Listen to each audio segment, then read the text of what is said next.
বিপর্যয়ের তিক্ত অভিজ্ঞতা তাদের অতিমাত্রায় ভাবিয়ে তুলেছে। এ কারণে আগাম প্রস্তুতি শুরু হয়েছে।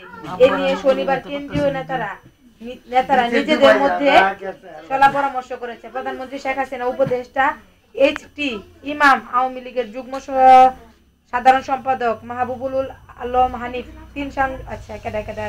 অ্যাডভোকেট জাহাঙ্গীর কবির নামক ভুইয়া ইত্যাদি প্রধানমন্ত্রীর আছে। এদিকে বিদ্রোহী আহতে আনার চেষ্টা করেছেন। এই সময় নেতারা সাংসদের মধ্যে ময়মনসিংহের সভাপতি অধ্যক্ষ মতিউর রহমান নেত্রকোনার সাধারণ সম্পাদক আশরাফুল আলী খান খসরু, রাজবাড়ীর সভাপতি জিল্লুর হাকিম, মৌলভীবাজারের সভাপতি উপাধ্যক্ষ আব্দুল শহীদ এবং নোয়াখালী সাধারণ সম্পাদক এনামুল কবির করিম চৌধুরীর সঙ্গে টেলিফোনে কথা বলেছেন। একই সঙ্গে তাদের জেলা পৌরসভা দলের বিদ্রোহী প্রার্থীদের দ্রুত নিয়ন্ত্রণে আনার নির্দেশ দিয়েছেন। এছাড়াও মুন্সিগঞ্জের সভাপতি মহিউদ্দিন আহমেদ, সাধারণ সম্পাদক লুৎফর রহমান, শরীয়তপুরের সভাপতি আব্দুর রব মুন্সি, টাঙ্গাইল সাধারণ সম্পাদক ফজলুর রহমান কইতে গফরগাঁর কথা কি উঠছে ময়মনসিংহের গফরগাঁয়ে ৩ বিদ্রোহী এস.এম. ইকবাল হোসেন, কাইসার আহমেদ ও মঞ্জুর মিয়াকে নিয়ন্ত্রণের নির্দেশ দিয়েছেন স্থানীয় সাংসদ ক্যাপ্টেন গিয়াসউদ্দিন আহমেদ। আরে না, যে বাস বহিষ্কৃতের জন্য সুপারিশ করা হয়েছে।